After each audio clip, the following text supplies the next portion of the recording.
It's never a fun feeling when a player decommits from Ohio State.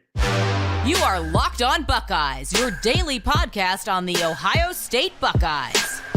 Part of the Locked On Podcast Network, your team every day. There are certain things in life that put a smile on my face. A Feel Good Friday makes me smile. I have the same feeling when I watch games in the NCAA tournament.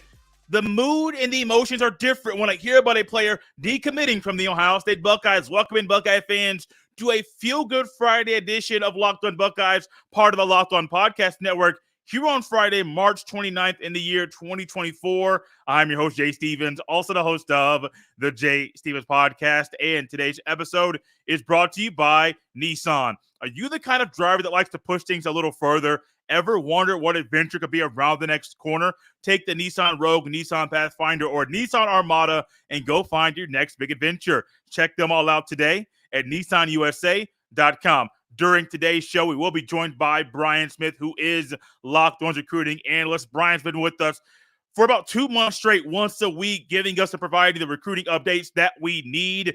We touch on Jayvan Boggs' decommitment and what might happen for Ohio State down the road. Davis Sanders Jr. and some big visits he has coming up to Ohio State. And if the Buckeyes will get a commitment from Landon Rink, a four-star defensive tackle, and also Tarvos Alfred. A lot to get into. Let's not leave Brian out of the show any longer.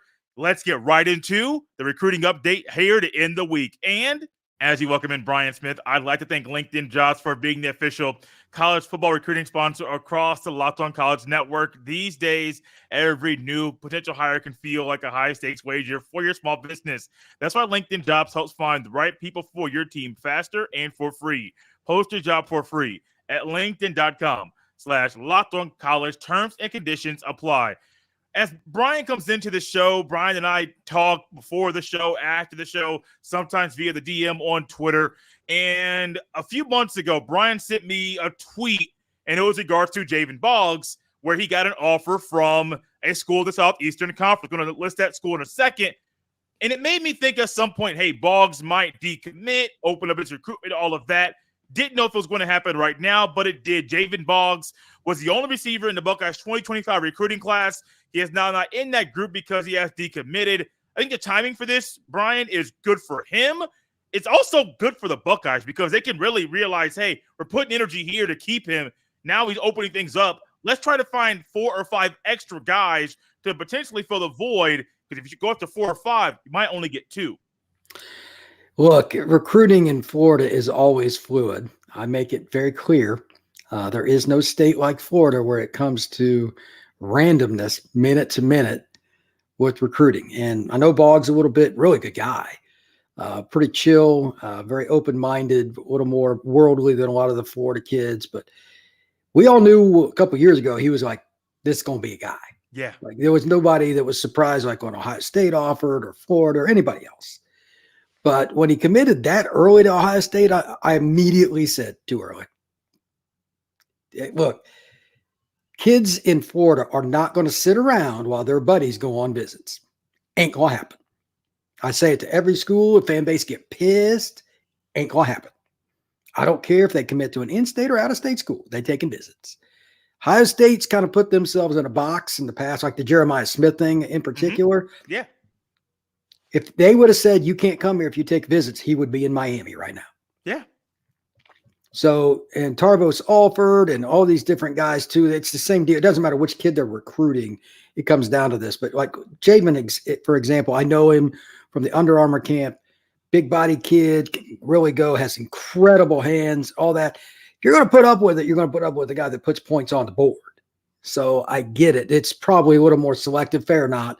This world has nothing to do with fair. So Boggs got Georgia. He got Notre Dame. He got all kinds of different schools that offered after Ohio State had focused on him, and rightfully so. I thought he should have got more offers early, to be honest, than what he did, because he's legit. I've seen it right in front of my face. He can ball because he was smoking kids from South Florida playing DB. That's as good as it gets in terms of competition. So to make it very clear, this is an elite player. I think he's a borderline top 50 kid nationally. There's a wide variety of opinions, but I have a totally different opinion of him based on off the field combined with on. Like, you're not going to have to worry about him. He's not an idiot. He's a kid that's going to go out and work. So when he got those offers, I was like, yeah, it's going to be enticing as all his buddies go and visit schools all over the country. It is what it is. You mentioned Notre Dame, and the school that I mentioned earlier that you sent that tweet about and shared it with me was Georgia. They offered him on the same day, which was February 27th of this year. The Ohio State commitment from Boggs came October 9th of last year. So about 4.5 months later, you're getting Georgia and Notre Dame before like spring practice starts. They know people are going to take unofficial visits to come on campus. And Georgia also knows Cocoa to Athens is closer than Cocoa to Columbus. So they're already realizing, hey, Kirby Smart knows Ryan Day's going after him. Heartline wants him, but they're closer. And as you know, the South Florida kids, some of them want to stay closer to home for family reasons. I don't think a decommitment is ever good for a lot of schools or even Ohio State. The timing, though, is one of those that I mentioned earlier. The timing's okay for Ohio State to where you have all of these players that are wide open. The official visit window is going to open up here really, really soon. And Ohio State can bring in more receivers than normal because, hey, if Boggs is still there, you're not going after a lot more that you need to go after. So it's really weird, the decommitment, but the timing of it, when you think about it at that way. If it can work out in two different ways for Ohio State that are positive, he could still end up there. There's no rule that says he can't end up there. The second part of that is you're correct. Math with the timing, and Ohio State's done a tremendous job for years. Before this staff was there, obviously Urban was there. He's a recruiting nut. But they had a plan. They've got a board. They know what guys they want. They know which guys can fit into the slot or the boundary or whatever the heck it is they're trying to do. That being the case, if he doesn't come, they're not going to wait around. It's Ohio State. They've got other kids that want to come. So I don't know the pecking order by any stretch, right? But they'll be good. It's just better that it happened now than like May 15th. Yes. Because once you get to that point, there's just less time to set up visits. That I don't even remotely understand what the visit schedule is for the NCAA anymore. And I know I could look it up, but they'll just change it in 10 minutes anyway. Yeah. So April through June, like June 23rd or something like that, you can take visits. I know there might be another little gap in there. So it's a little more extended, and some of these kids are taking some of these visits a little earlier. So Ohio State needed him to decommit if he's going to do it earlier. So it's good on both ends. They'll end up with 2 or 3 top guys. They're going after Decorian Moore, etc. They're not playing around. Jamie French, kid I know well. They'll be okay. You know, that's a weird thing. And I'm trying to take this in a different area, a different mindset. I used to be the person, don't decommit from Ohio State. Stay there. Be committed. Be all in.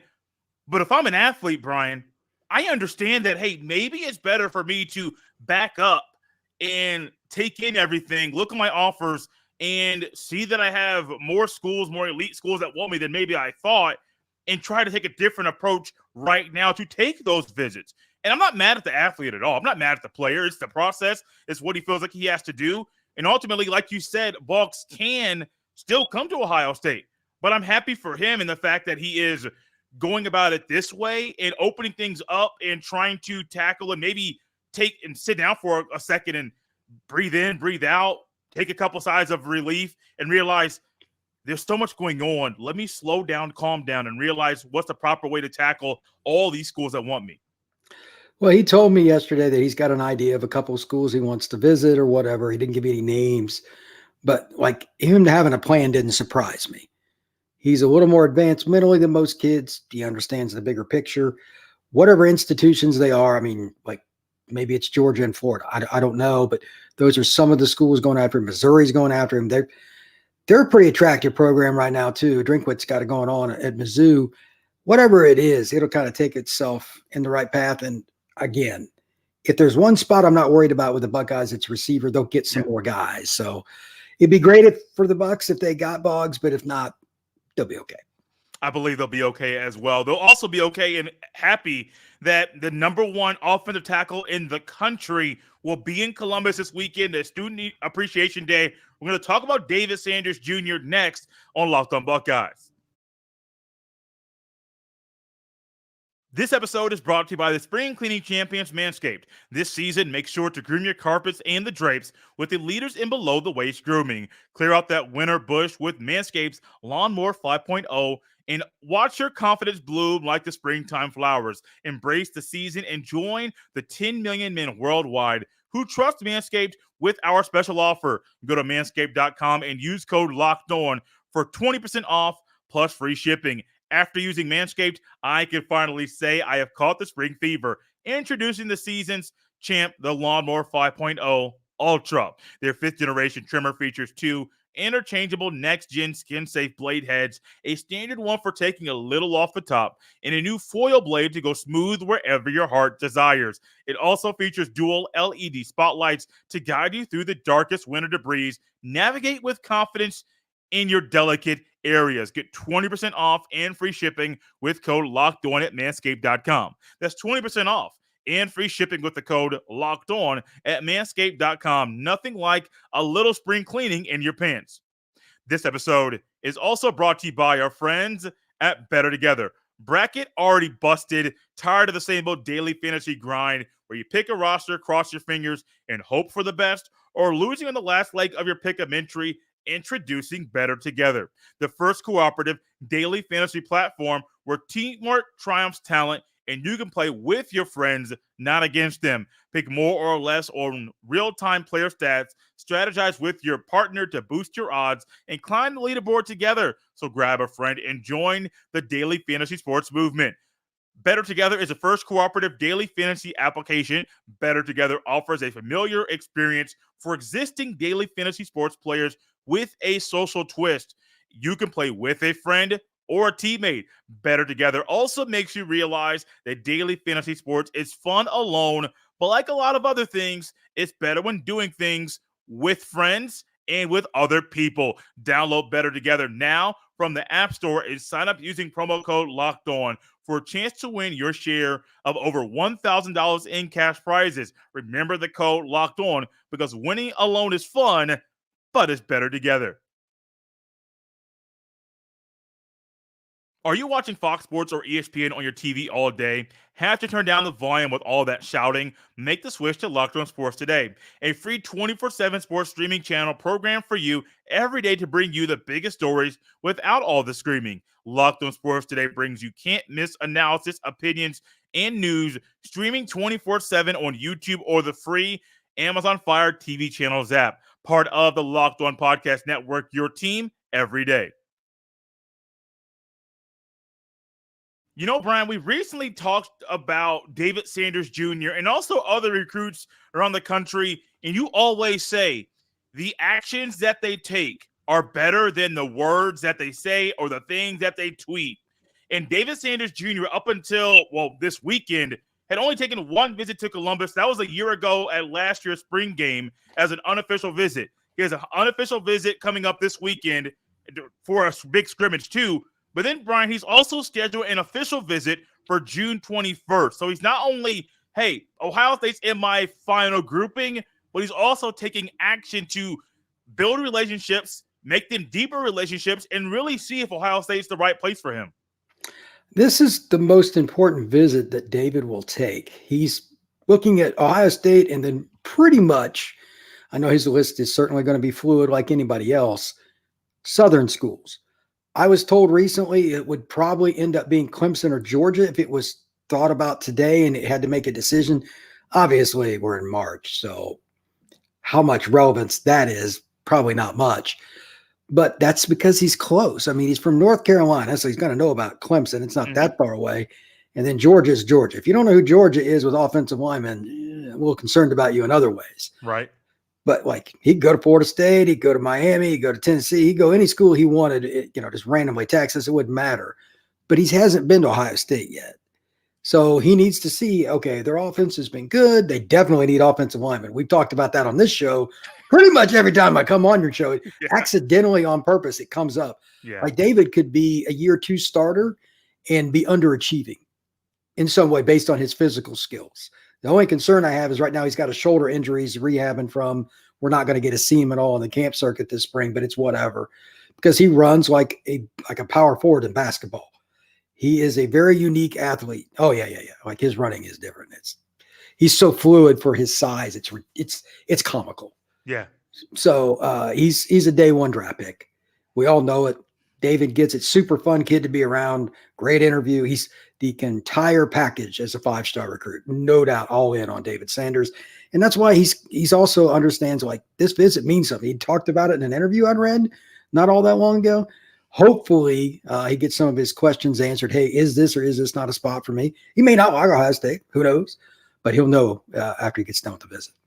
You mentioned him being a potential year 2 starter. I think about Paris Johnson Jr., not even saying that they're the same type of player, but as far as the upside and the potential of what they might be at the next level, Paris Johnson Jr. got good playing time as a freshman and then a 2-year starter sophomore year, starter junior year, top 10 pick of the NFL draft. So he was working, he grinded, and he got a lot of money once he got to the National Football League. It sounds like you're saying there's a similar path for David Sanders Jr. wherever he plays, become a year 2 starter, start year 3, and potential top 10 pick in the NFL draft. Yeah. To put it athletically, and I don't say this mildly because I think he's going to be a 10-year NFL starter, that Joe Alt. Okay. I mean, that's a dude. Yeah. There isn't a team in the country wouldn't like to have him on their, or in the NFL, that wouldn't like to have him on their, and it won't take long before his name is uttered by Mr. Goodell. So that's kind of who Sanders reminds me of because he's got some thud with his hands, still needs to add some weight. Joe Alt was like 260 or so about the time he graduated high school. But by the time he got to Notre Dame, he was pushing 300. And he was just kind of a weight spurt. And Sanders a little bit like that too. Alt was a kid that had played tight end. Sanders, they told him in 8th grade, like, you're eventually going to be an offensive lineman. He fought it for a while. But once he quickly made that move, all of a sudden he was a recruit. And we saw him as a junior at the Under Armour camp in Georgia. We're like, holy moly. And he was ready at the end of his junior year to move on to college, really. I feel bad for the high school parents. They're going to watch their children be maimed this fall at his high school because it will not be pretty. No, not at all. What will be pretty and a good thing for Ohio State this weekend is not only will David Sanders Jr. be at Ohio State, there will be other recruits that will be there for the scrimmage on Saturday. And 2 of them in particular have already made verbal commitments to Ohio State, a quarterback, an in-state kid in Tavian St. Clair, and then Carter Lowe, another in-state kid in Ohio in Carter Lowe. What do you think the impact of these 2 players, St. Clair and Lowe, being at Ohio State on the same weekend as David Sanders Jr.? You want everybody to be on the same page, man. Like St. Clair's a really talented player, good early eval by the Ohio State staff. My buddy Andrew Ivins from 247 talked about it recently on a podcast I was listening to that he was on. And he's like, look, that kid's not from a like dominant high school program or whatever. They went out and got him. I'm sure David's curious. Like, what's this kid look like? This is the future. This is a guy I might play with. You got to have those people around. So just using him as an example, because fair or not, if you're the quarterback recruit for Ohio State, you matter. So you're going to want to know that. And I don't know anything about Sinclair. I don't know him to whatever, but I'm going to go out on a limb that he's going to introduce himself to a guy that's going to play left tackle for somebody. It matters. This is how classes are built. Deuce Knight for Notre Dame has helped them recruit pretty much their whole class. I've hardly ever seen anything like it. He's their quarterback recruit. You have more impact with that. So anybody that can be a big-time recruit that's on campus to help recruit David, quarterback starting number 1 spot, that matters. Any O-lineman that they're trying to get, who wouldn't want to play with him sitting next to you? Right. Like if you watch 5 clips of him, you can turn that crap off. He's one of the few offensive linemen. You only got to watch a few plays. Can't teach his athleticism. You can't teach the length, his ability to run in spaces like a tight end. Yeah, everybody wants to play with him. So I imagine anybody that's being recruited by the Buckeyes is going to make their presence known when they see him.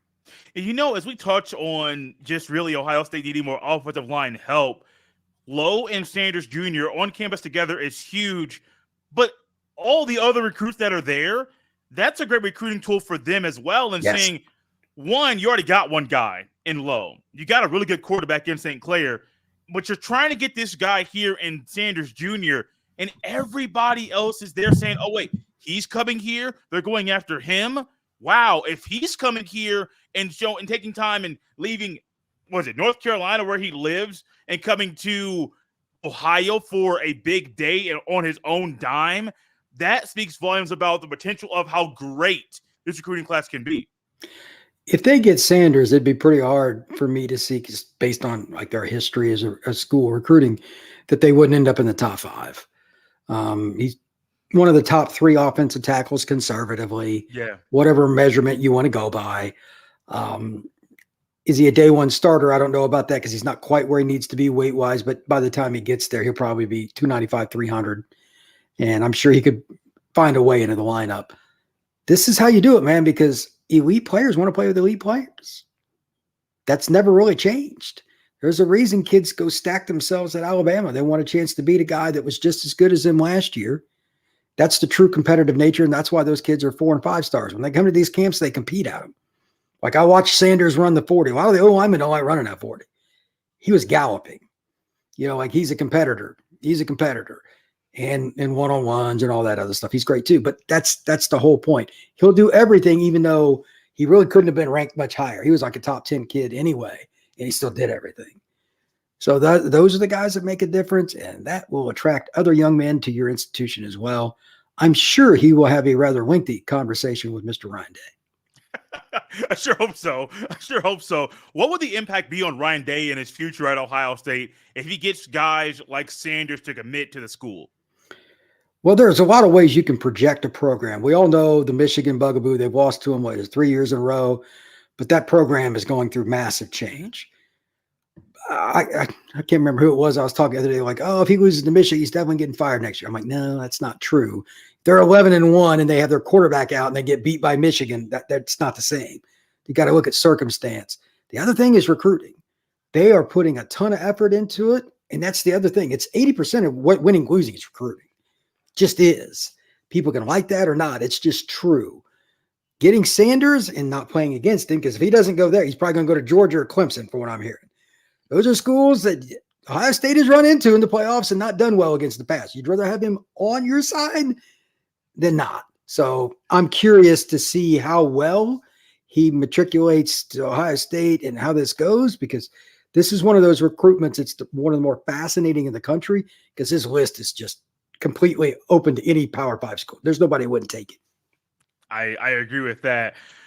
There's a kid coming up next week who's going to be announcing where he's going to play football in college. It's defensive tackle Landon Rink, and we're going to see if Ohio State is a front runner to get a commitment from this talented defensive tackle. It's coming at you next. This week's March Madness Bracket Highlight is brought to you by our friends at Nissan. Each week, we're picking one team that stands out, a team that's pushed it further than the rest. Just like any of the all-new 2024 Nissan SUVs, these guys were able to take it to the next level. The Iowa State Cyclones can only be described as a Pathfinder. They've been thrilling to watch and have really created a lane for themselves, entering the tournament as one of the hottest teams in the country. They have a date with Illinois this Thursday in the Sweet 16. Take the Nissan Rogue, Nissan Pathfinder, or Nissan Armada and go find your next big adventure. Shop NissanUSA.com. You know, Brian, I was trying to figure out which player to tackle at this portion of the show, and then as I'm reading and digging, Rink's name come up. His commitment date is set for April 3rd, beginning of next week. Final 3 for him: Ohio State, Texas A&M, and Oklahoma. This young man is talented. He moves well. I see him in some pass rush drills at camp, and it's like, oh, he has a motor. He goes, he moves, and it's really hard for offensive linemen to get it in front of him. Before we get to where he might land and commit to, what kind of player is he? He's really developed. I saw him a couple years ago at a Under Armour camp in Dallas. And I thought he was a little undersized at the time, but he was an underclassman D lineman. It just takes longer. But man, nobody played harder than he did. I'm like, okay, let's just see how he physically develops. And then I watched his film from this past year again today before I came on the show. And I'm like, he is so much more physically ready to play defensive line than what he used to be, because he can overpower guys. And he's playing in the Houston area, which tremendous high school football. And he's overpowering guys that are 280, 300 pounds and, taking angles, beating them to the spot, the whole nine. He's put in the time in the weight room. He's put in the time with his trainer and his diet and all that. And you were never really going to question Landon's ability to play hard because that was clear from the moment he stepped onto the field at Under Armour in Dallas. So I'm curious to see where he ends up because I think he's got a chance to play a little earlier. Like, I wasn't as high on him anywhere near as much as I am now. Like, his junior film is really good. So this is a kid that coaches love because of the motor and the size. It's going to make somebody really happy. That motor and size, that combination is one that I do believe Ohio State wants, Ohio State players, coaches, everybody wants in Columbus. I do believe, and I think I'd be stupid if I said, no, they don't want that kind of combination playing inside Ohio Stadium. They want that. They need that. There's a desire there. And Ohio State's looking at a current cycle of players that are going to start. They're going to lose all 4 of their starters to the National Football League at the end of this season. And so, yeah, you've got some young guys that are going to step up. But if those guys do well, they could be 1-year starters in year 3 in Columbus and then go to the National Football League. So you need guys like this, not only to add to your recruiting class, but because the need there is so great, you got to push for more guys like him to fill the hole because there's going to be a hole coming up really soon. Yeah, you need a couple of impact guys in this class, and Ohio State's going to get some of that. But especially D-line, you can't miss. I cover Auburn, and like they're just most of their talent right now in the D-line is underclassmen. They're going to struggle this fall. If you miss even one recruiting class, and believe me, Auburn did, you're going to have those issues. With Ohio State's goals, you miss it even one player. That's how fine a line it can be. Yeah. Like right now, the crystal ball is on Rink to go to A&M. Excuse me, but I don't know how much I put into that. He just visited Ohio State too, and he's a pretty open-minded, worldly kid. I have no idea where he's going to go. But this is why you go after kids all across the country at specific spots. And D-tackle, you can't miss, Fran. You got to go after the best. You do. You have to go after that. I used to be a guy that always used to lean towards Texas kids going towards Texas, that being in like one of their final schools. For the Longhorns not to be in at least a group of that I saw recently, for Oklahoma to have the upper hand right now over Texas, that feels weird to me. But it also wouldn't shock me if A&M or Oklahoma are the front runners and Ohio State's in third, just because of the geographic location of these 3 schools to where he currently plays. Would it shock you if Rink went to Oklahoma over A&M and Ohio State? Oklahoma's got arguably the best defensive-minded head coach in the country. Yeah. I mean, like Oklahoma, the days of Oklahoma being just an offensive team have concluded. Mm-hmm. Within 5 years, they'll be a team that's a consistent playoff contender. I don't think they'll be as good as what OU fans think they should be. Yeah. But they've got a good staff, man. And their D-line coach is a tremendous recruiter. They'll be fine. Now, the question is, can they do it consistently? I don't know. But Oklahoma is going to win a lot of battles against Ohio State, Georgia, etc. It's Oklahoma.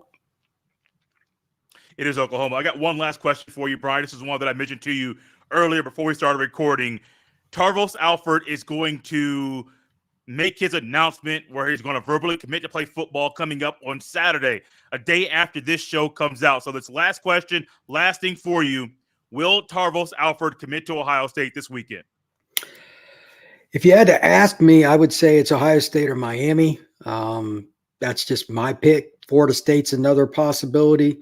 His recruitment has been all over the map, brother. I'm glad I'm not wagering on that one. I even asked John Garcia that question. John didn't know, and John knows Florida really well. So we'll all find out when he announces. You know, I was thinking about John as well, and you're connected to him way better than anybody else that I've ever met. If you guys don't know, we got to wait till Saturday to see where things fall. You can follow Brian on X at FBScout_Florida. You can follow me on the same platform at jstevens07. Send all emails to me at jstevens317@gmail.com. Appreciate having Brian on the show. Be looking out for more information this weekend in regards to Alfred's commitment and other videos coming your way, talking about your favorite football team, the Ohio State Buckeyes. We're out of here on a Friday. We'll see you next time.